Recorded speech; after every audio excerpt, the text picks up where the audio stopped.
Mamangai matamgi warini, kairokpa kauba khul amagi warini, khul asi piktakna phajaba amadi, khul sigi miyoi khudingmak puksel sengjaba ngakta oirami, khul sigi nungpok thangba sidaida, pukning huna phajaraba singmai amasu lay, adubu singmai asida, miyoi kanamatana sangba ngamnaramde, masigi maramde, sing asida, miyoi babu punsi piba ngamba upambi amakag haurammi.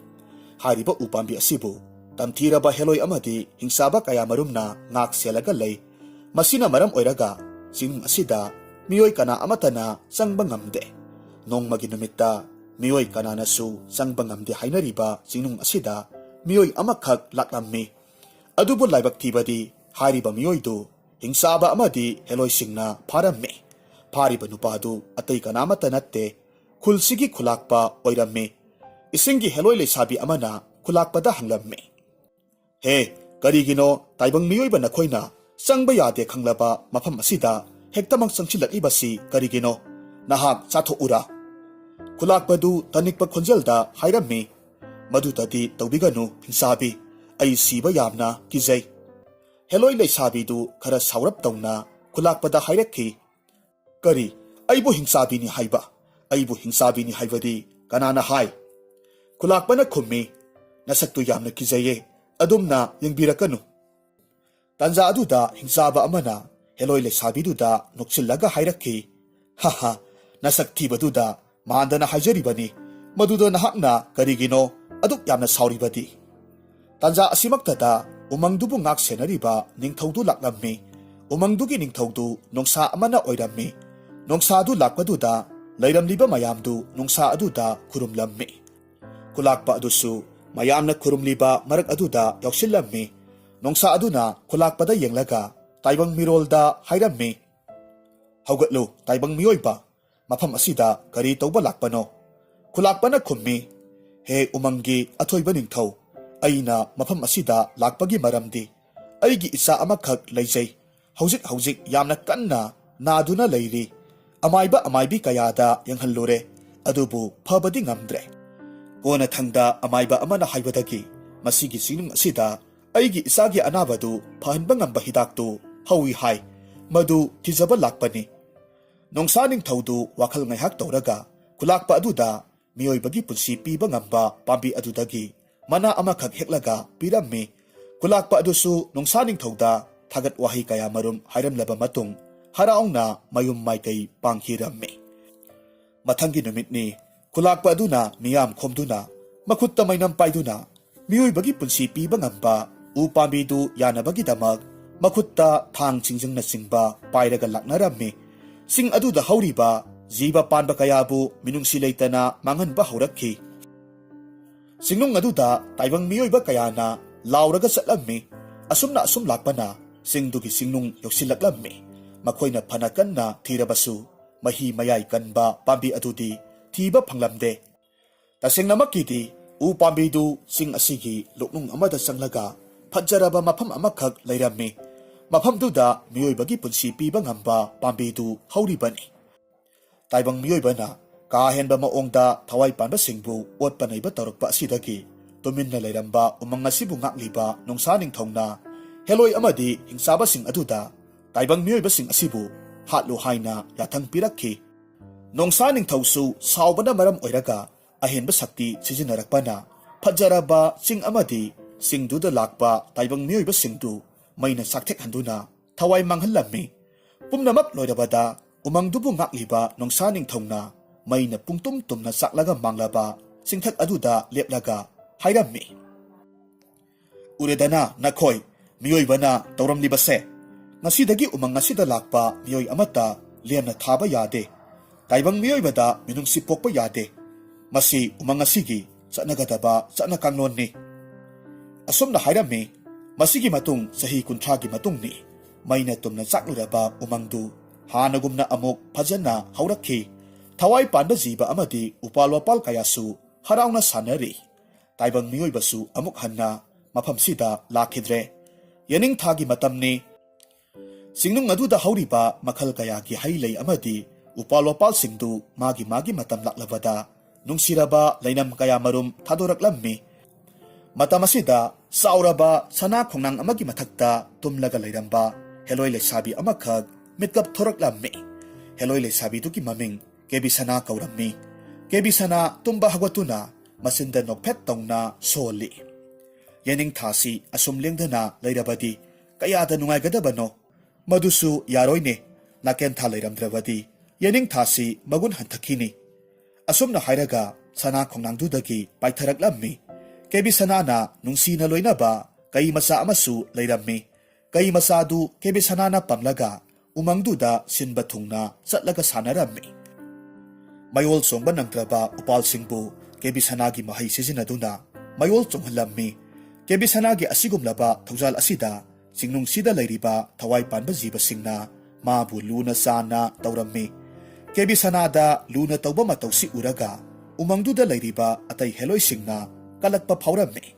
heloi amana atai heloi singda asumna hairammi aikhoisu sak haire kaisu thiba natte mahai haire mangondagi aikhoina karisu taba natte karigino kebi sanada umangi jiba sing asina asuk yamna lumna lauri base heloi amana amuk khumlakhi o atai gi natiye madi umang sida leiriba jiba singbu yamna luna sana tawe magi oinadi thawai panba singbu sak manaba miyengda yengba ngamme adugini isingi heloi lesabi amana saungna hairakhi khangde aidi masigi heloi kebi sana se suknung hek nungside ing tapana marol ama sariba yeningdabana mitse nare kari nungi heloi oina pokserubano khangde tanja aduda umangi pau puthok pusin tauba usek adu pairaktuna hairammi ining thawna horen numidangsi mifam ama silli masida umangsida leiriba jiba panba khudingmak laktaba yade haiduna takpira I hairammi asumna wasi hairamlaba matung pau pubo usek tu paikhre numidangi matamni umangduda leiriba jiba singamadi atai heloi hingsabana singba pumnamak mifamdu suna tille nongsa ningthok thoraktuna akoibada leiriba mayam aduda yenglakhi kebisana yaudabaduna hairammi hai kebisana di udena kadaida lehore mabu khangdabro ngasigi mifam sibo heloi amana khummi iningthau khanglamgani thausadaba oiramni kebisana si hanaga iman manadrabani masada napal amasu yaurabani asumna hairingai kebisana du laklammi kebisana lakpadu ubaduda mayamdu saubagi mahut harauna yengnarammi nongsa ningthongna hairakhi hai kebisana karigino thengaklibadi iningthau ngakpigani umangsigi sidai amada kanagumba sakhangdaba taibang miyoiba amana lang thaklambadagi saji macha amakhak langduda thuraga leiramle madu lauthoknaba hotnaringai khara thingdokkhre nongsa ningthaudu atai heloi singda yenglaga hairammi aina nakhoida asigomba khudong thibasi thoktanaba yengsilu haiba natro handak oire matungda asigomba pausi tahalakanu heloi singdu tumin leinarammi nongsa ningthongna makha taraklammi aina ngasi mifam silibasi tangai phadana sindaba yadabagi silibani umangsigi aina ningthau oibasi matam loirakle aduna aigi nungsiraba prajasing umangsida leiriba isin inaugi maraktagi laining thongna umangsigi ningthau oibada matik sabadu khallagani do athuba matamda khallagadabani matang aswaida mifamse loisinjarage umangduda tilamba mayamdu magi mafamda hanakhre kebi sanaga loinaba kaimasa aduna kebi sanada onsilaga hairammi handak umangsigi ningthau oina oigadoribadu kebi sana nang oirabadi nungainida nangna ningthau oirabadi umangsi ahongba kharadi purakani is aina umangi ningthau oirabadi umangsi karamna ahongba puraktauriba phaginate kebi sana nangna ningthau oibado ai yamna yengningi umangsida leiriba heloi sing ataiga nangdadi yamna khetnai makhoidi masagita khalli aduna aidi makhoida umangsigi ningthaudo oheningde farese yare toklasi adugi sarupudi haijing pharaba ahauba uhoi pijage asi hairaga kai masadu kebi sanana pamlaga ahangba malangda paikhirammi asomdana kairokpa kauba khul asiga thangnana laiba khul amadani basi khongba masak matau yamna phajaba yengbada mioi mitau sangkhonba Singlen kauba nupa amakak kaithel masada basi khonglaga paisa talammi nupa asina khongliba basi gi sursi nungsi nungonda lupsabi nuza kayanadi thawai taana tajarammi numidang wairam oiraktuna khonglamba basi du leplammi basi khongba lepa aduda wakhal na malang yoruraba laisabi masa singdu tumlambadagi mitkap thorakpagum matomta khangprek khangjai laisabi masa amana hairakki ibung hayengsu lakpiyu ko amana amuk hairammi ihe aidi masigi nupa asida luplingai ngasai ayuki kolikka amata phengdri horen aikhoi ima saurado laklaga soidana mok isau tawraklagani ngaihakka nganglaga lepkadaba natte sayol amani ngangdawri base asumna hainaraga hobe hobe chenchat chatnakhre Singlen aphangba sel kharadu mayumda puraklaga halaklammi phamungda asibagum naraga leiribi mamagi hana seba tawrammi mahakna mamada yenglaga hairammi Ima hakchangbu khara pharabro wasi hairaga mamagi maraibakta nungsina tapna paibi kharadi phare isana imagi seba tawbadagi asi hairaga masada nokningda noklammi Singlen mamagi awabadu yengba ngamdaduna mamitagi mapi tarammi masigi matung Singlen du numidang gi sak thongba sakhumda sangkhre numidang du hanagumna mama masadu harawna sak samin narammi mathangi numitni Singlen hanagumna kaithel masa aduda basi khonglaga sel talammi Singlen na adumna basi khonglaga leiringai nupa amana semachet ama piraklammi Singlen nupa aduda ngakna yengi nupa aduna Singlen da hairammi sel mayam phangadaba thabak ama lai karigumba nangna hairiba thabak se pamlabadi aina piriba se aduda aigi laifam yawbani asumna hairamlaga nupa adu satkhre Singlen numidang wairam usilaktuna hanagi matawgum mayumda halaklammi mamagi seba tawrammi ngasai nupa duna hairamba wadu wakhal munna khalaga thabaktu tawrage haina khalammi mathangi ayukni Singlen nupa duna piramba se du pairaga nupa dugi khongul liraklammi asumna asum thirakpa matamda kona thangdadi nupa dugi mayumdu thiba phanglammi nupa du khuldugi oinadi khwaidagi ina khunba imung oirammi Singlen nupa dugi yumgi thongalda nupa anina sumting leptuna lairibaduki manakta sangsillammi aduga hairammi karigumba amata hangjaba yagadra kari thabakino khulsigi khulakpagi yum asibu mani sidani kari haibigadabano thabak amagi lakchabani yaragadi khulakpabu amukta unajaba yagadra ngaikho ngaihak leiramo khulakpagi ayaba laurukhige nupadu chenchat chatkhre ngaihak leiraba matungda nupadu laklammi aduga hairakhi sanglo yare sana ibemana adombo khaurangna ngaihoribani Singlen nupaduna haibaki matung inna khulakpa amadi khulakpagi masanupina leiriba maphamdu tamna sangsilaklammi Singlen khulakpadu ubada makok nona khurummi khulakpana hairakhi yare haugatlo ipa khulakpa kari karamba thabak oirabano khulakpagi masanupidu Singlen da yenglaga hairammi aina nangonda pigadoriba thabakse karigumba nangna mai pakna tawbangam labadi aina nangonda yamlaba sel kaya marum pigadoribani sana ibema kari karamba thabak oirabano selbu phangni hairabadi ai sodanamak tawjage adudi thabakse thinthadana tawnaba hotnarasi adubu sana ibema ngasidi khudong khara sadre hayengdagi oina thabaktu haurasi adubu kari matangi oigadabano khulakpagi masanupina se machet ama puthoraklammi aduga pambi amagi masak yenghalli aduga hairakki masida yawriba pambi se nongpok thangbasing asida laibani karigumba masigi pambi si nangna phangba tarabadi aina nangonda yamlaba sel kaya marum pidawribani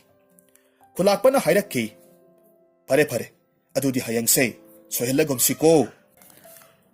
Singlen khulakpa amasung khulakpagi masanupiga wari khara sanaraba matungda mayum maikai panglaklammi mathangi numitni hainakibagi matung inna nupa aniga loinana Singlen हारिबसिंग अदुदा खोंसालक्लम्मी खरा चटलबा मतुंगदा नुपा अमना हाइरम्मी इताउ अखोइगी सिबु थवाइगा सेलगा ओनबा हाइबदु तारद्रा नुपा अमदुना खुमलक्लम्मी करिनो नंगना अमुक मतंग चादना फरक तारसिबो चटपा हौबता मंगाइरी अदुगी नतेदा सुम निसिंगलक्पा अखोइ अबोकना इमाना चाक नाइबा ओइना नुमिदांग फुनाकता वारी लिबदो सिंगलेन नुपा अदुना वारी सानरिबदु खंगनिंगना मरक थटना हंगे मरु करी करंबा मतंग ओइबिरबनो अइसु खरा खंजबा याकद्रा नुपा अनिदुना खंसिनदबा सारगा हाइरक्खी करिसु नतेदा अखोइना अंगांग ओइरिंगै अबोकना वारी लिबिबदो खंगनिंग हेक निसिंगलक्पा अदुगी सुम वारी सानरंबनिदा नुपा अमदुना खुनिंगना कक्कक थिलगा होय हायु नंगसु नत्रबदी मासु कीदना मयुमदा अमुक हनखिबा तारे हाइरम्मी नुपा अमदुसु नोक्सिनरगा होय सुम मतमदो निसिंगलक्पा मदुगी वारी सानरंबनिदा अतै करिसु नत्ते हाइरम्मी असुमना वारी साना साना असुम लाकपा मतमदा हारिबा सिंगदुगी सिंगचेप योक्सिलक्लम्मी सिंगलेन सेदु पुथोरक्लगा हाइरक्खी मरुप अनि मफम स्वाइदा सुरुंग अमा लैरमनी सुरुंगदो फजना थीसी से असिददी सुरुंगदुगी मफमदु स्वाइदा लै मदु हाना अमुक्ता येंगसी सुरुंगदु मखोय अहुम चंगदुना कोइथी थीरम्मी फना कोइना थीरबसु फंगबा कौबदी लैते फंगमलक्तबा अदुदा नुपा अनिदुदी मयुमदा हनिंगलम्मी खरा वांग चौबा नुपादुना सिंगलेनदा हाइरक्खी मरुप ममसु ममसिलक्ले सुरुंगसु थीबा फंगद्रे अदुना अखोय युमदा हनबा तौरसी नुपा अमदुना हाइरक्खी नोइगिदी खंगदे अइदी हलनी हयेंगसु अइदी लाक्लारोय अरेंबदा मतम यामना मांगहल्ले वांग चौबा नुपादुना खुमलक्लम्मी होइने अइसु खलमिनीने सिगी थबक्सिना इमुंग पुबा ngamgadra haidana खल्लुबनी अदुबु कानद्रे इताउ युमदा चटलगा अतोपा थबक अमा येंगलुबना फनी सिंगलेना हाइरम्मी मरुप नखोय चटके हाइरबसु चटख्रो अइदी मदुगी पांबीदु फंगदनदी युमदा हनख्ररोय फरे फरे अदुदी अखोय युमदा हलगेको नंगसु हलसी याद्रबनीना नुपा अनिदु असुमना हाइनरगा मागी मागी मयुम माइकैरोमदा खोंसा नखरे सिंगलेन नुपा अनिदुना चटख्रबा मतुंगदसु सुरुंगदु कोइथी थीरम्मी फना कुइना थीरबा मतुंगदा हारिबा सुरुंगदु मथंगे अयुक्ता थीबा फंगलम्मी सिंगलेन सुरुंग अदुदा येंगलगा सोली मसिगी सुरुंगसी सोइदनमक ओइरमनी सेसिदा यावरिबसे असुमना हाइरगा सिंगलेन सुरुंगदुदा संगसिलम्मी असुमना असुम संगसिलक्पा मतमदा सुरुंगदु यामना ममसिलक्लम्मी महाक मसा फाउबा उबा फंगदबा हाइबदु ओइरम्मी खरा असुम चटलबा मतुंगदा सुरुंग अदुदा अंगक्पा फंगना मंगाल फाउजिलक्लम्मी असुमना assume सुरुंगदुदा फाउजिलक्लिबा मंगालदुगे खोंगुल लीरगा Lhakpa मतमदा अंगक्पा फंगना फजख्रबा मफम अमखक थेंगनरम्मी सिंगलेन ngaihakti mafamdu maya kaba makhai yenglammi karisu khantharuba tawdana mafamdu ikoi koina yenglaga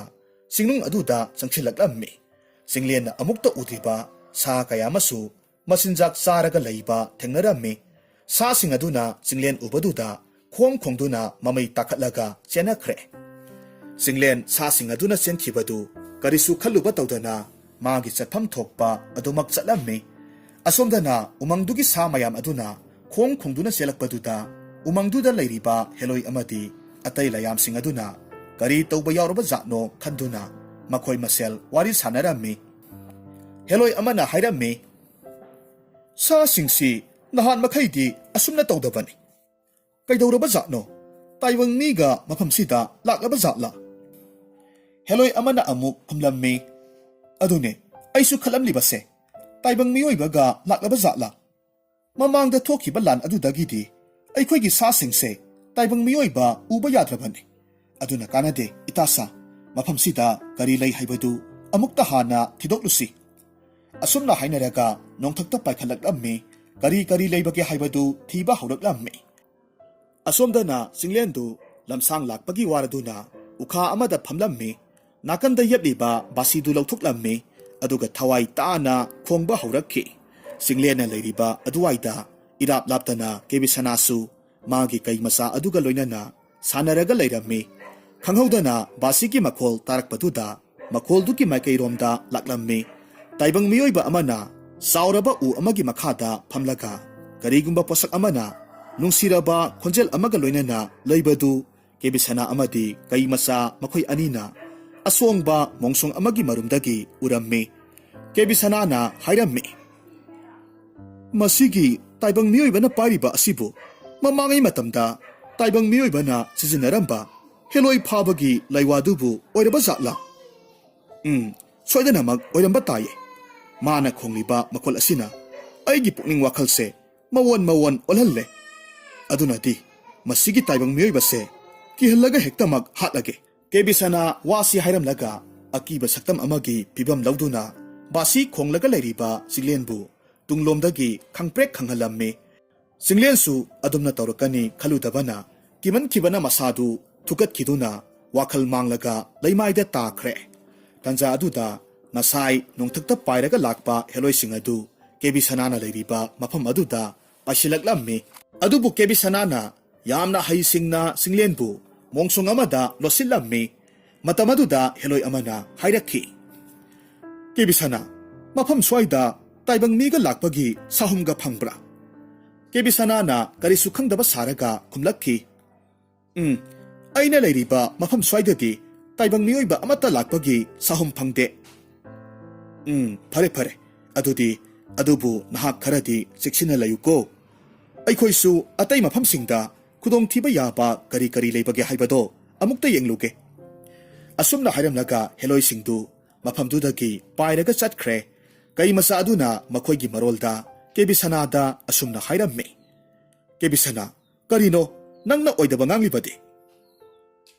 kebisanana khummi masigi taibang miyoibase pharamgadaba male aduna aphaba miyoibadi lemna manghanbado pamde nangdi matau karamna taibang miyoibasi aphabani haibadi khangliba adudi ai khangde mahakse sum pharamgadaba manba amabu oire kebisana nangna toribase umangsigi niti niyomdi natte taibang miyoibase aduki matik phattaba jiba makhal amani makhoidi minungsi khangdaba makhoidi oijaba yamna thibani masagi ta khanba jibani makhoi anina asumna wari sanaraga leiringai wakhal manglaga leiriba singlendu wakhal taraklammi singlena kebisanada yenglaga hairakhi nakhoi kana no aigi puliba khongkhuchi amukta thadou singlen koirau lawba horaklammi kebisanana atai heloi singna takhiba tare khanduna singlen gi masindu mensilammi singlen angang masa amagumna kapngangda tawrakhi kari maram gino noina aigi khongkhut pungsilibase aine nakhoida kari akaiba tawkhrabage is kari akaiba tawkhregaina nangna lai aikhoina saphongliba mafam asida laklibadi karigino aikhoigi lamda changlakpa taibang mi amata lemna thade haibasi nang khangdra aidi tasingna khangdabani aigi thawaise amukta kanbiyu nakhondo kanna ngangano atai heloina takhrabadi na thoi masadu lobi khiba tare nahaknadi aigi thawaisi lobiroidabra hai nangidu usittiba haibadura usitaba nasade sum nahaki saktamdo nungsiba ama yawba aduda haibani kari aina sakhara phajabasida nang aisi karimata kidraba male ngaikho nangbu mafamsida kari toba lakpano singlen se ama puthoraklaga kebisanada yenghalammi aduga hairakhi masida yekliba pambise thiba lakpani kebisanana singlen na pairak ibase du yenglaga hairammi nangdi masigi pambisi kari tawdoriba masigi pambise phanglabadi ai sel kaya marum phangdoribani selduna imana naraga leiribado kharata oirabasu mateng oidoribani karigumba nangna masigi pambisigi hokphamdu khanglabadi aigi mateng khara pangbiyu phare nangi imana naribado ai phalage adu oirabadi nangna thiriba pambidu thidrabasu yarabra soidana di phagadra adubu aidi thajabadi thajakhidreda kebisana saurap tongna khumlaklammi nakhoi taibang mioi bana oidaba nganglabasu aikhoi dingang diye aigi tung ilau nangi ima naba phanaba hidakto ai pige is hidak pige hairaga nakhoi saroi ngaroi singi manakta amuk pusin khati kamdauba kari aibu saroi ngaroi kaina aise saroi ngaroi ne di kanana hairiba summan ba farene aina saroi ngaroi malisi kadaidano sak haire thibanatte rasi haire watpanatte karida malino ba singlien kebi sanada yengda nakal amada yenglaga kumlaklammi hojik kandi saroi ngaroi singsu loinamak masak phajanarabani hanaga manadrabani aduna nangsu saroi ngaroi oramgadrana sum khanbanida he aina saroi ngaroi oramlabadi ngasaina nang saru polangakta ngairam lagadabani matong khara yaujaribado ngasaina phak phaktuna sabada loiramladabani kanade matam thengkhrani namgi imagi hidakto puraga maphamse thadoklaga chatkro law aigi tung ilau asumna hairaga kebisana khong thangba hawi singlenna karinoma koithi thiramme aina pairakto basidubu mangkhrene asi hairaga koithi thiramme kebisana na hairamme karino basi haibabu singlen kebisana da yenglaga hairakhi loire he laine di hairaga basi phawba khanglamde kebisana na nakhoi taibang mioi bagi londubu aina karamna khangdauribano nangsu aikhoi heloi gi lonsi khangadrane nangsi heloi ro mani ai umangsi gi heloi le sabini mayamna aibu kebisana hairaga khangnei ngaikho basi haibadubu karino atai karisu nateda mahausa lairembina khudol oina piba pukning wakhalbu tayang lehenba ngamba posak amane kebisana haiphet wakhal tawraga khumlaklammi adudi nangna ngasai kainoma pairaga nungsiba makhol ama thokhalibadudi karino adune aina basi haribado adu oire basi haribase farene nangi basido ai pirage ado nangna ngasai khongkiba makholdo amuktaga khonglau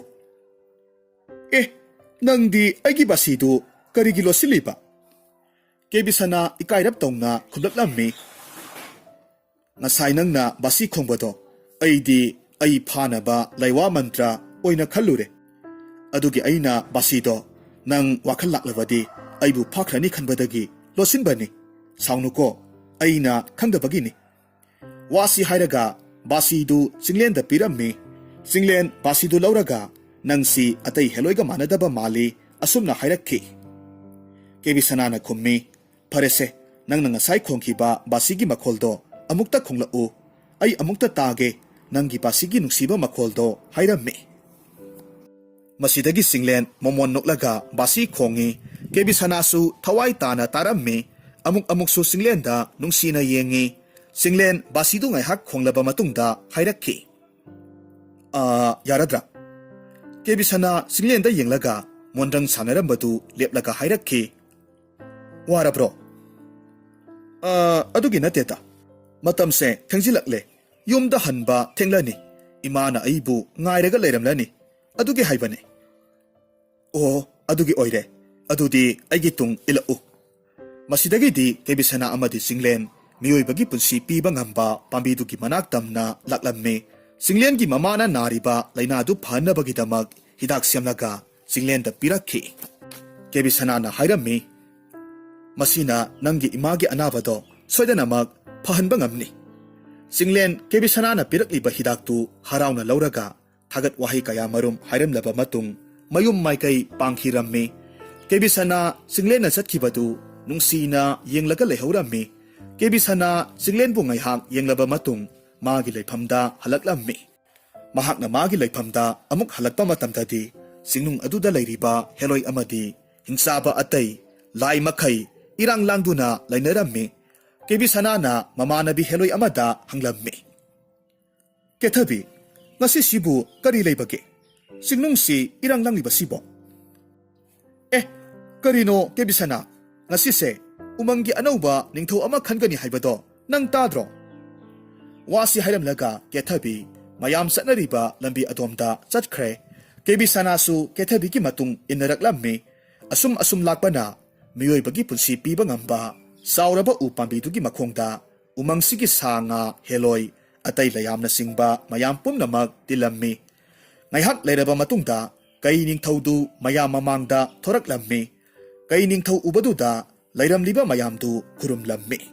kai ningthongna hairakhi umangsida leiriba aigi nungsiraba prajasing ngasi aina ningthaugi pham haidoktuna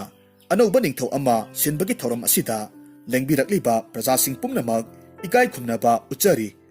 hauzik ningthau khanbagi changengsi haunaba tawjarake matam asida umangsida leiriba thawai panba mayamdu laining thogi mingkhai sonba hauraklamme ngaihak solaba matung khanghaudana miyoi bagi punsi piba ngamba u pambi dudagi langlaba mangal amakhak thoraklamme aduga umangduda koina pairuraga amuk hanagi maphamda halaklamme aduga kebi sanagi kokthakta koi pairaga leiramme masidagi di langlaba mangaldu kebi sanagi haksang manungda sangkhre kebi sana adumna khanghaudana tawrakpaduda masadu pakhatpa henman khibana wakhal manglaga leimaida tukhre mayam chansinduna kebi sanabu wakhal laknanaba honarami adubu masada mangaldu sangkhibana maram oiraga numit adumati wakhal laklamde numit asidagi kebi sanana umangdugi ningthau oikhre matamdi asum haukibana kebi sana singlen bu nongmatang thengnaba oirabasu nongmata kawba ngamdana adumak ningsinglaga leirammi nongma kebi sanana wakhal tawduna leiringai heloi amakhak chansilaklammi kebi sanana ngakna hangi kari tawrabage nangna aduk pakhatna chansilakpadi heloi aduna sana ibema taibang miyoi bana aikhoida lan chingnarakle umangi mara lejadaba jiba singbu hatpa tuppa haurakle kamdau kebi sanana khummi ngaikho tapthakho taibang miyoi bana kari pambage haibadu amukta hangkhige maram leitana makhoina masida lakpa yaba natte asi hairaga kebi sana taibang miyoi bana leiriba maphamduda laklammi asomda nupa amana kebi sana lakpa ubaduda hairakhi ada lakniba sibu nupi natrane madi mafam asida kari tawramliba nupa amana amuk hairami magi se umangsida leiriba heloi singna pharambadagi nanthораktuna selakliba oiramni matam asida kebi sanasu yoksilaklammi taibang miyoibada yenglaga hairammi singnung asida lakliba taibang miyoiba sa nakhoina tawriba thabaksi amukta lepkho ningthina ingna tapna wari sanakhisi ngasaidagi uwa yanthatpa sanga jiba singbo halamba taibang miyoiba singdu chap leplaga kebi sanada yengnaraklammi kebi sanana makha tarhammi kari maramgi nakhoi taibang miyoiba singna mafam sida leiriba mara leijadraba jiba sing asibu awaba piribano mafam sidagi nakhoina pamba kari leibage nupa amana mayam maraktagi thoraklaga khumlaklammi nakhoina losilaga thamliba thawai panba singbu punsi happa ngamba upambidu pami hairiba upambidu aikhoida sinarabadi mafam si thadoktuna hojikmak aikhoi chathige kebi sana sauna hairaklammi nakhoina hairiba upambidudi taibang miyoibagi su natte madudi aikhoi laisingtagi oiba pambi amakhakni mayamdugi maraktagi khulakpagi masanupidu thoraklaga khumlakhi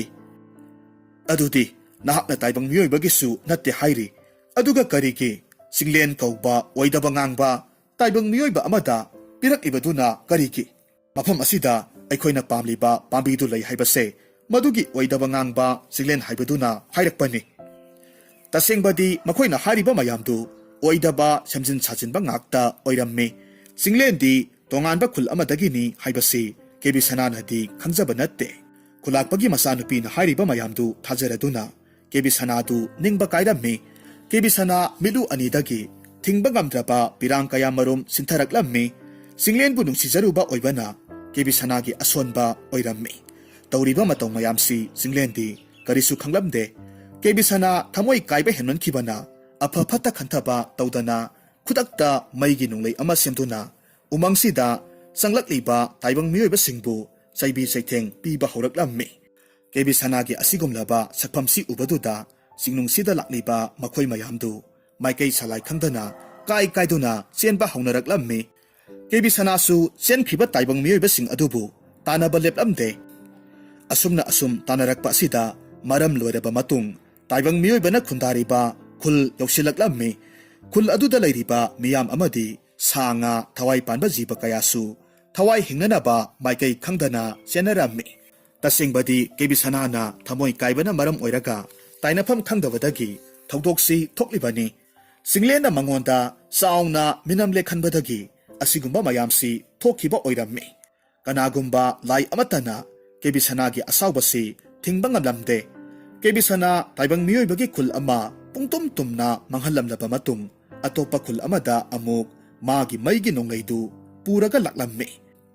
ꯑꯗꯨꯕꯨ ꯈꯨꯜ ꯑꯗꯨꯗ ꯁꯛꯈꯪꯗꯕ ꯀꯅꯥꯒꯨꯝꯕ ꯅꯨꯄꯥ ꯑꯃꯈꯛ ꯂꯩꯕ ꯎꯕꯗꯨꯗ ꯑꯃꯨꯛꯀ ꯍꯦꯟꯅ ꯁꯥꯎꯅ ꯅꯨꯄꯥꯗꯨꯒꯤ ꯃꯅꯥꯛ ꯇꯝꯅ ꯃꯩꯒꯤ ꯅꯣꯡꯂꯩꯗꯨ ꯍꯨꯝꯖꯤꯜꯂꯛꯂꯝꯃꯤ꯫ ꯑꯁꯨꯝ ꯅꯨꯄꯥꯗꯨꯒꯤ ꯃꯅꯥꯛ ꯌꯧꯁꯤꯜꯂꯛꯄ ꯀꯥꯟꯗꯗꯤ ꯍꯥꯟꯅ ꯇꯥꯈ꯭ꯔꯕ ꯅꯨꯡꯁꯤꯔꯕ ꯕꯥꯁꯤꯒꯤ ꯁꯨꯔ ꯑꯃꯈꯛ ꯇꯥꯔꯛꯂꯝꯃꯤ꯫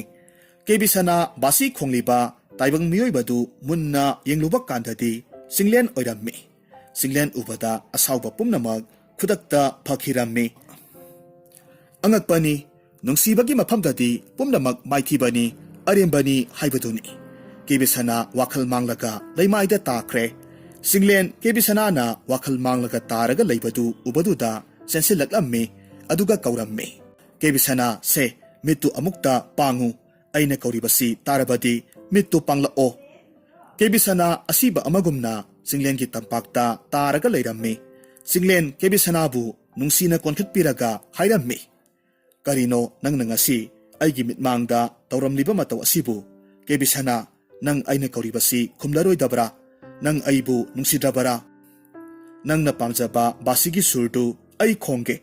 ꯑꯩ ꯉꯁꯤꯗꯤ ꯋꯥꯏ ꯍꯥꯏꯕꯁꯨ ꯍꯥꯏꯔꯔꯣꯏ, ꯊꯦꯡꯂꯦ ꯌꯨꯝꯗ ꯍꯜꯂꯒꯦ ꯍꯥꯏꯕꯁꯨ ꯍꯥꯏꯔꯔꯣꯏ꯫ ꯑꯁꯨꯝꯅ ꯍꯥꯏꯔꯒ ꯆꯤꯡꯂꯦꯟ ꯀꯦꯕꯤ ꯁꯅꯥꯅ ꯄꯥꯝꯖꯕ ꯕꯥꯁꯤꯗꯨ ꯅꯨꯡꯁꯤꯅ ꯈꯣꯡꯂꯝꯃꯤ꯫